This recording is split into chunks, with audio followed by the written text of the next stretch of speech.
polêmica sobre o terceiro Plano Nacional de Direitos Humanos foi reduzida na mídia brasileira, mas algumas questões continuam pouco esclarecidas sob a ótica jurídica. Afinal, a proposta do governo Lula anula a Lei de Anistia de 1979? Civis e militares que participaram da repressão aos movimentos de esquerda durante a ditadura ainda podem ser julgados e condenados? O que diz a nossa Constituição a esse respeito? Nós entramos nesse debate no programa de hoje. O Via Justiça é uma parceria da TV Assembleia com a Associação dos Magistrados Mineiros.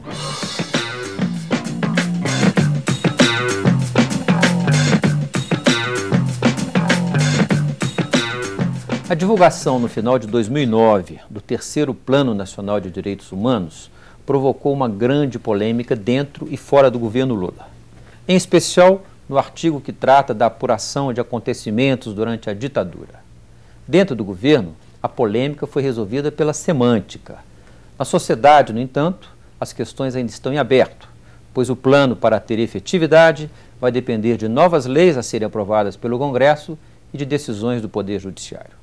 Nós entramos hoje nesse debate para ajudar a esclarecer alguns pontos polêmicos.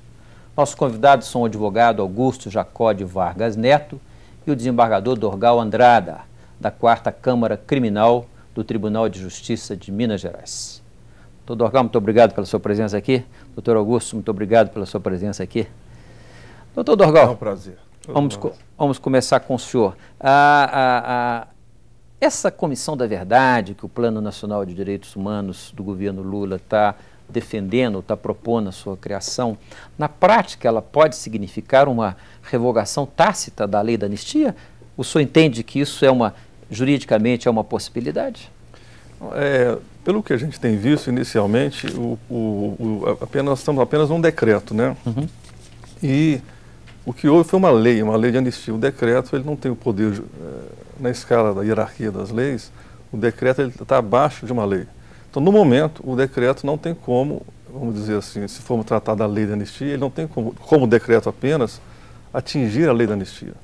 O decreto, ele, pelo que a imprensa diz, ele sinaliza que o governo deseja enviar... Sinaliza uma intenção. Uma intenção de revogar ou talvez mexer em alguma parte da lei da anistia.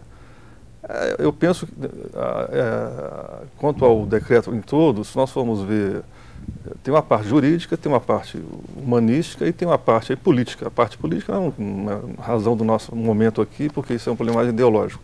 A parte humanitária, acho que reclamam que tem 140 desaparecidos. Acho que localizar ou tentar localizar 140 desaparecidos, acho que isso é muito justo e razoável. Todo mundo tem direito de saber onde estão seus parentes, seus... Agora, a parte de anistiar, sei que isso vai ser decidido pelo Supremo, né? A palavra nossa aqui é muito pouca.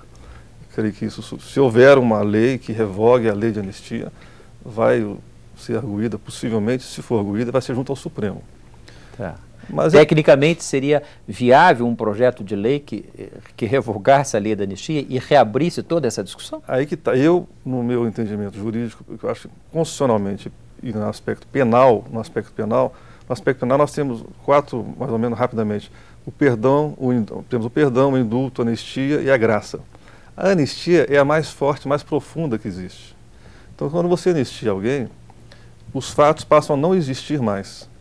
Não é só que a pessoa foi, vamos dizer assim, entre aspas, perdoada pelo que ela fez. Considera-se que os fatos que ela fez não existem mais no mundo jurídico. Sim. Uhum. E no direito penal, uma lei nova não pode, não pode punir um fato antigo. Considerar crime o que no passado não era crime. Perfeito. Então, a anistia considerou que aqueles fatos não existem. Vem uma lei para punir aquilo que não existe. Eu acho que juridicamente, eu estou achando meio confuso, ainda que politicamente, ideologicamente, queiram se conseguir isso, eu acho que na área jurídica eu vejo dificuldade. Doutor Augusto, qual que é a opinião do senhor? O senhor acha que, sem entrar no mérito da intenção do terceiro plano, o senhor acha que tecnicamente seria viável ou se há essa intenção de revogar a lei da anistia e criar novos mecanismos? Seco e breve. A Constituição, ela determina, ela estabelece normas para reger a sociedade. Uhum. Então, daí flui todas as leis que vão efetivamente organizar a sociedade. Nesse caso da anistia, a primeira vez que surgiu no mundo foi com os gregos. Foi o perdão daqueles, a aceitação dos vencidos aos vencedores e o perdão dos atos dos vencidos. E aqui no Brasil foi isso. Mas a questão que mais flui nesse momento é o problema político. Sim. Porque tecnicamente, juridicamente, é impossível. Impossível. Já o desembargador esclareceu muito bem isso. Não existe a possibilidade de uma lei nova retroagir para prejudicar o cidadão. Um dos argumentos que tem sido levantado pelos defensores, né, de uma revisão nisso é que a tortura é um crime imprescritível e que os torturadores, os eventuais torturadores civis ou militares, deveriam ser punidos. Mas veja bem, toda lei há um princípio do conhecimento. Para ela ser efetivamente aplicada, ela tem que ter sido de conhecimento daquele cidadão. A época da tortura, não havia, a tortura era simplesmente um agravante nos crimes comuns, de lesão corporal, de outros crimes aí, sabe, de estupro e tal, esse negócio todo. Então, estava contido no Código Penal, em toda a época dele, desde 40, como agravante. E criou-se nessa época, depois dessa mão de fé, desse regime de fé que nós passamos, uma situação nova de que o terrorismo era crime, sim, ou é crime. Como vamos punir alguém que praticou antes? Esse conceito de terrorismo como crime, ele vem com a Constituição de 88? Exatamente, isso que ele estava dizendo. A tortura, ela estava no Código Penal apenas, era uma lei, era um crime comum. Era um crime comum, não era levado como está hoje, 88, na Constituição, não. Perfeito. Nem era crime, né? Nem era crime, era uma agravante. Era um agravante.